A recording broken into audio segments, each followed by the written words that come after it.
Hi everyone, got something a bit different here today. This is from Loot Studios, it's one of their Neon City or Neon Street set. This is some sort of cyberpunk samurai kitsune lady. She's got a katana, she's got a kitsune mask, she's got an eye patch, she's wearing samurai armor. What else is there to say? This is a gorgeous mini that I absolutely fell in love with.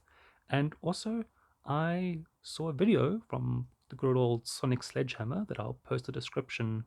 I'll post a link to in the description, showing the way he does his Cyberpunk minis, which was for I think Space Station Zero.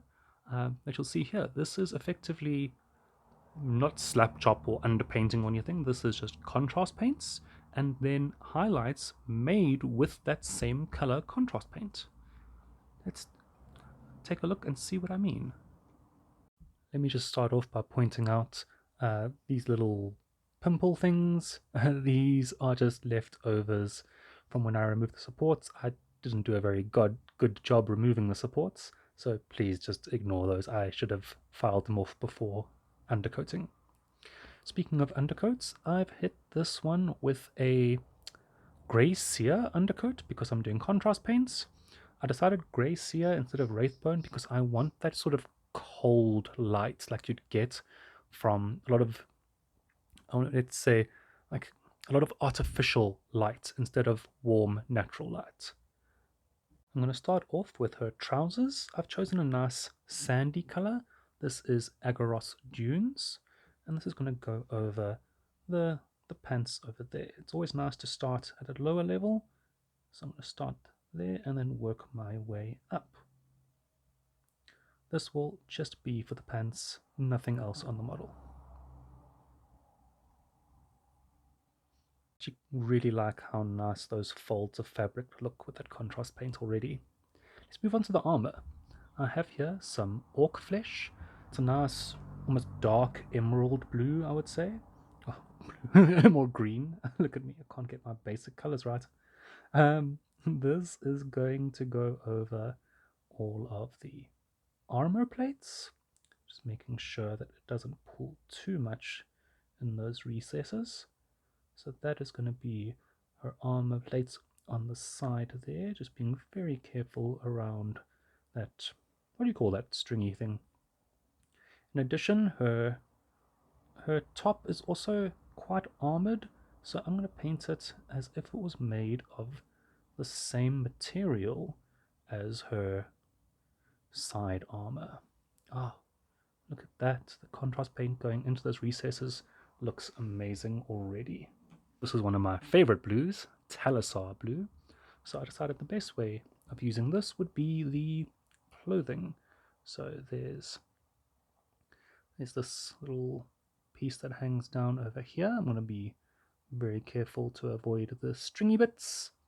Again, someone please tell me what these stringy things are called. Was it just rope? Decorative rope? I'm also going to use this for the cloak itself. It might do me some good to switch to a bigger brush. Don't know why I'm using my small layer brush for such a large area, but I've committed now. Let me just do this. I love Talisar blue. Look at that. It's beautiful. Alright, now I do need the small brush because I have some very vibrant, striking scorpion green. And this I'm going to just gently put on the rope. This will tie in with the whole green look, at the same time make it much brighter. Oh, this color is beautiful. At the same time with the rope, I'm also going to use this color for the grip of the katana. Just being very careful around the hands. And a super important step in the process is to realize that you went completely over one part with the wrong color. As you can see there is some of that rope hanging down there that I painted Talisar blue. So I'm going back to the original grey sear and going over that Talisar blue. I might need to do a second coat and then wait for it to dry and then go over with the striking scorpion green because I am blind. And while I wait for that to dry, let me continue on with the non-contrast paints. I have here some Iron Hand Steel, but any light metal color would do the trick here. There's two things I need to paint in. The first is the blade, but then secondly, it might be a bit hard to see on camera, but this lady has actually got some metal bits. So the joints between her arm and her chest are actually metal. So I want to first paint them with a light metallic color and then go over with some contrast paint once this has dried. So I'm going to paint in the blade, probably the handle as well of the hilt, these exposed wires, and see if I can get it into shot. It looks almost like there's a little bit of metallic on her neck, almost like a necklacey type of thing. So I'm going to go around and just pick out all of the bits that I want to be metal. I've done the metallics, including the base, and I've finished my cleanup. So now let's move on to the skin.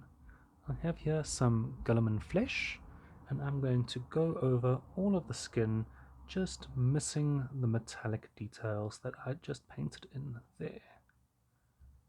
You'll see as I put this on that this does go into the grooves, and you'll see there's actually some sculpted on grooves where the different pieces of the arm meet. So is she a cyborg? Is she just a full-on robot? What is she? Who knows? So I'm actually going to use her for Stargrave. I haven't played it yet, but I do know in Stargrave you can have robots as your crew members. So I suppose with her arms like that, I could run her as a robot or just as an augmented human. Either way, it is an amazing sculpt. So let me carry on with the skin, and when I do her face, just being careful of that eye patch over there and letting the contrast paints do all the work for me. Alright, the model's really coming together nicely now. Next up, I want to do a little bit of splash of color. So I have here some Blood Angels red. The reason being, when I do paint the Kitsune mask, I'm going to need to paint some red on it. So I thought, why not also do a few other things in red, such as the scabbard of both this katana scabbard here, as well as the other scabbard that she has over there. And since I have this color out, let's say that if she's going to be having a red scabbard, I'm also going to be painting these. Once again, the words fail me. The hair accessories, the little sticky things in her hair, can also be painted that nice, vibrant red. Moving on, I have wonderfully named Garagax Sewers. Charming name, but I'm going to be using this to paint two things. One, her hair is a nice, what do you call that, an auburn brown? Just a very nice, beautifully rich brown color for her hair. And at the same time, just to frame the model, I'm going to be using the same color on the boots. If you watch a lot of my videos, you'll see I tend to do this fairly often to frame the mini nicely. Alright, she's really coming together now. One or two more steps. I've got here some Apothecary White, and this is simply for the Kitsune mask. I know painting white or painting an off-white contrast over an off-white is a bit silly, but it does go into those recesses quite nicely and just provide a little bit of shading. Next up, I have here some Griff Charger Grey. It's a very nice grey blue, or grey with a little bit of blue in it. And this is going to be for all of the metallics, just to, one, darken them down, which is why I used that light metallic first. So you get that nice light metallic highlight, and the rest of the blade a bit darker. So yeah, one, this will go over all of the weapon as well as into the recesses where she's got the metallics over there to provide a nice little bit of shading. At the same time, I will do this on the metallics on the base as well. I really do love how that what's it, Griff Charger grey goes over metallics. It has a beautiful result. Talking about grey, I have some Basilicanum grey, and this is going to be for very gently her eye patch. I may have to go clean that up. It's hard to do with the camera in the way. Oh, it looks okay. And finally, all of the non-metallic parts of the base. So just all the dirt over there. I'm not going to put too much effort into the base. Just going to slap some grey contrast paints all over there just to make it look like, I don't know, some industrial type of concrete base. Just to tie it all together, I've gone back to Blood Angel's Red just to paint in the cables over here, which I think will tie in nicely with the rest of the red accents. And then I'm going to go ahead and black in the rim of the base. With all of those colors on there, there's one more step to do before I get to the highlighting, and that is the freehand on the Kitsune mask. Okay, I'm not going to use contrast paints for this. I'm going to just use some Fiston Red. Beautiful color, great coverage, and a very small brush. Let me try to see what I can do on this. Right, usually I'd stop here with contrast paints and call this done. This is a great looking model. However, I saw this technique on a Sonic Sledgehammer video. I will definitely link it. And this is how he paints his sort of cyberpunky minis, and I really wanted to try this out. For all of these, I'm going to do the same thing. The original base contrast paint, in this case Telesar Blue, and just some white. He also tried it with some light ivory and a tan, and it also worked fine. But basically, the thought process is contrasts are just very pigment heavy washes. You add some white to that and you get the perfect highlight color. I have gone a bit bright with some of these, or I'm going to, because I want a nice, very sharp, or very vivid highlight for all of these. My idea of cyberpunk is bright street lights, bright neon lights, and what that means is bright highlights. So the contrast paints will do the majority of the work here for me by pulling away and showing me where all of these highlights need to go. And then all I do is I use that as a guide, and I take that new color I've made, well, new color, sounds like I'm inventing colors here. I've just literally added white to the base coat. But look at that, it is a beautiful highlight. It's a very nice like sky blue color that I've made now with this Telesar blue and Army Painter white. So I'm going to go along now and just everywhere that there is Telesar blue and a sharp area, I'm going to go and just highlight as so, using the side of my brush wherever possible because I am not very good at edge highlighting. Okay, I really do like how that came out. Let's try the same thing now with the orc flesh. So, once again, mix that in with a bit of white paint. It didn't mix as well as the blue, but that's still a very nice color it made. So let me go around now. Small little brush. This is the older version of the small layer brush. And that original orc flesh mixed with some white.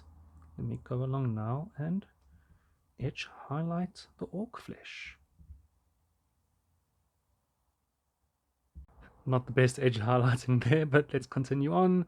This is the Agaros Dunes with some white for the pants. Again, there's some very nice sculpted on edges here, and the contrast paints have already identified where these highlights should go, so it's just a matter of almost just following along. Moving on to the reds, not I'm not going to do this on the freehand on the Kitsune mask because I do not hate myself that much, but just the top of the scabbards.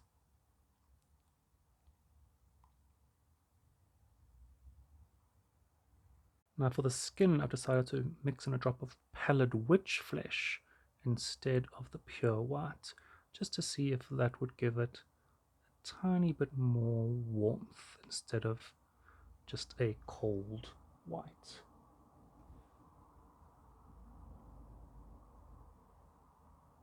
Pallid witch flesh with the Garagax sewers for the hair, and just try and pick out one or two individual strands to make them a bit lighter than the others.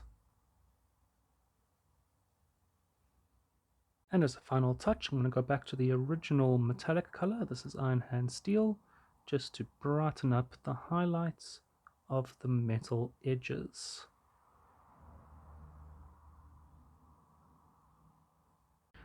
And with that, I'm going to call my Kitsune Samurai done. This was actually a lot of fun. Well, first of all, it's the type of mini I don't normally paint. Don't really have a lot of sort of sci-fi cyberpunk minis, so that was a treat. And then this is a completely different way that I've never done, with mixing the contrast paints with a lighter color to make the highlights pop a bit more. And I must say, it really does fit that sort of cyberpunk aesthetic, that like clean, bright, almost cartoonish cyberpunk. So I had a lot of fun with this. If you want to see me paint anything else like this, let me know in the comments below, and do all those those fun YouTube things that the algorithm likes so much, like, comment, subscribe, all of that. All of those things. Let me know in the comments if you like this, if you want to see me paint anything similar. I do have some other ones over here that I'm looking to paint, so if you want me to record those, let me know. Otherwise, I will see you again soon.